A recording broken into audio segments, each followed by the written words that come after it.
নমস্কার বন্ধুরা, কুকুই তন্নেশায় আপনাদের সবাইকে স্বাগত।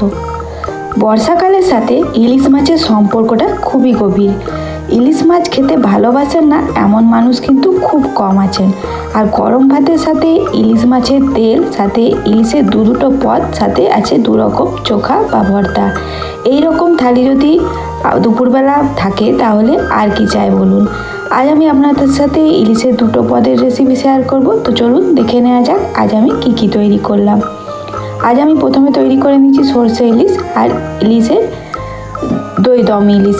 দুটোই কিন্তু দুর্দান্ত খেতে, সাথে আছে দু ধরনের চোখা আর ইলিশ মাছের তেল। গরম ভাতের সাথে অপূর্ব খেতে লাগে। তো চলুন দেখে নেওয়া যাক আজকের রেসিপি দুটো। এই হলো আজকের থালি। এই থালিটাকে সরিয়ে রাখলাম। এবার আমি রেসিপিগুলো আপনাদের তৈরি করে দেখাবো। এখানে আমি একটা ইলিশ মাছ নিয়ে নিয়েছি আর সাথে নিয়েছি সর্ষেটাকে সবার প্রথমে বেটে নিতে হবে। পরিমাণ অনুযায়ী সর্ষে নেব। দুটো পদ তৈরি করার জন্য এখানে আমি 30 থেকে 40 গ্রাম মতো সর্ষে মিক্সার জারের মধ্যে নিয়ে নিলাম। শুকনো অবস্থায় সর্ষেটাকে প্রথমে গুঁড়ো করে নেব। তারপর এর মধ্যে দিয়ে দেবো নুন আর কাঁচা লঙ্কা। অবশ্যই সর্ষে নুন আর কাঁচা লঙ্কা দিয়ে বাটবেন, তাহলে তা তেতো হবে না। পরিমাণ মতো জল দিয়ে খুব মিহি একটা পেস্ট বানিয়ে নিতে হবে, যেন সর্ষের মধ্যে কোনো রকম দানা না থাকে। খুব ভালো করে সর্ষেটাকে বেটে নিয়েছি। দই দম ইলিশ বানানোর জন্য আমি 3 থেকে 4 টেবিল চামচ দই নিয়ে খুব ভালো করে টক দইটাকে ফেটিয়ে নিলাম। এবার দইয়ের মধ্যে দিয়ে দিলাম সর্ষে বাটা। এখানে 3.5 চামচ মতো আমি সর্ষে বাটা নিলাম। পরিমাণ অনুযায়ী নুন, হলুদ গুঁড়ো, কাশ্মীরি লঙ্কার গুঁড়ো কালারের জন্য, কয়েকটা চেরা কাঁচা লঙ্কা, অল্প একটু চিনি, সাথে একটুখানি এখানে কালো জিরে, তারপর 4 পিস মাছ।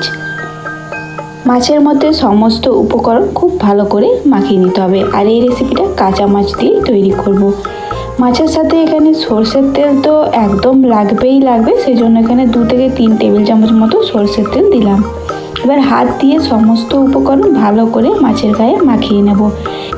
ইলিশের দুর্দান্ত স্বাদের একটা রেসিপি, অবশ্যই আপনারা এই রেসিপিটা তৈরি করে দেখতে পারেন। সমস্ত মশলা মাছের গায়ে মাখানো হয়ে গেছে। বা ঢাকা দিয়ে এটাকে 15 থেকে 20 মিনিটের জন্য রেখে নেব। ততক্ষণে আমি রান্না করে নেব সর্ষে ইলিশ। বাকি যে ইলিশের পিসগুলো পড়ে আছে তার মধ্যে নুন আর হলুদ মাখিয়ে নিলাম। শুধুমাত্র মাথাটা বাদ দিয়ে বাকি সব উপকরণগুলোর মধ্যে আমি এখানে সর্ষে ইলিশ তৈরি করে নেব। আরও 4 পিস মতো মাছ আছে আর মাছের তেলও আছে। এবারে যে সর্ষে বাটাটা আছে তার মধ্যে দিয়ে দেবো বেশ অনেকটা পরিমাণে জল। সর্ষেটাকে ভালো করে জল দিয়ে গুলে নিয়ে তারপর ছাঁকনি দিয়ে ছেঁকে নেব।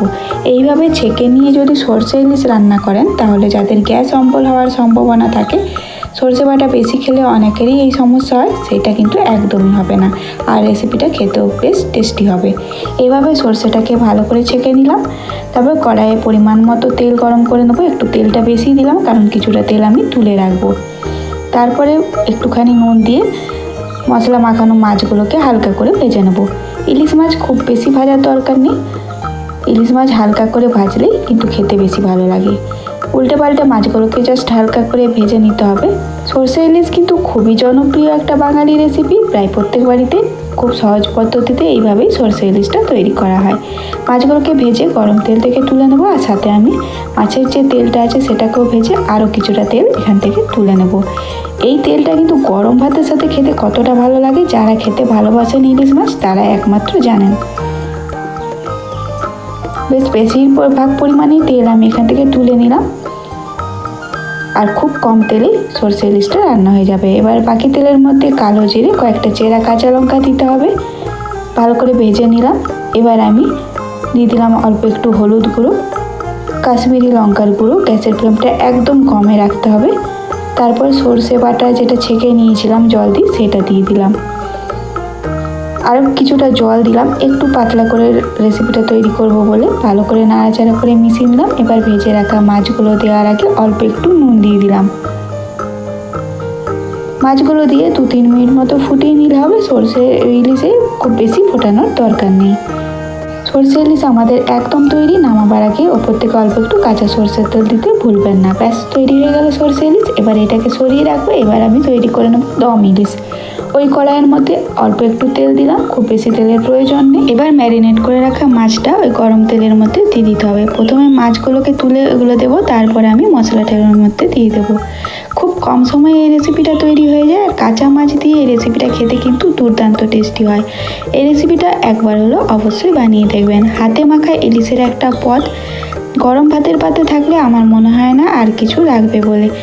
পুরো মাছটা এবং মাছের মধ্যে সমস্ত মশলা দিয়ে দিলাম, অল্প একটু জল দিলাম। এবারে গ্যাসের ফ্লেমটা একদম লো করে দমে বসিয়ে রেখেছিলাম 5-7 মিনিটের জন্য। ঢাকা খুলে নেওয়ার পর যখন ইলিশ মাছ সেদ্ধ হয়ে যাবে, ওপর থেকে কাঁচা সরষের তেল দিতে হবে। ব্যাস, তাহলেই তৈরি হয়ে গেল দই দম ইলিশ, দুর্দান্ত টেস্টি। এবার চলুন থালাটা সাজিয়ে নিই। ভাত তো আগেই নিয়ে নিয়েছি, এবার আমি ইলিশের দুটো পদ তুলে নেবো। তার আগে ইলিশ মাছের তেলটা একটা ছোট্ট বাটির মধ্যে তুলে নিলাম। সরষে ইলিশটা আমাদের খুবই পছন্দ, সাথে এই রেসিপিটাও কিন্তু খেতে কম ভালো হয় না। ইলিশের এইরকম দুটো পদ আর ইলিশ মাছের তেল, সাথে যদি আলু চোখা থাকে দু ধরনের, আর তো মনে হয় না কিছু লাগবেই বলে। আমি সাথে করলা সেদ্ধ এই থালার মধ্যে রেখেছি। অবশ্যই ইলিশ থালিটা এইভাবে একবার বানিয়ে দেখতে পারেন, খুব ভালো লাগবে। আর রেসিপি ভালো লাগলে লাইক শেয়ার করবেন, সাথে চ্যানেলটাকে প্লিজ সাবস্ক্রাইব করে নেবেন।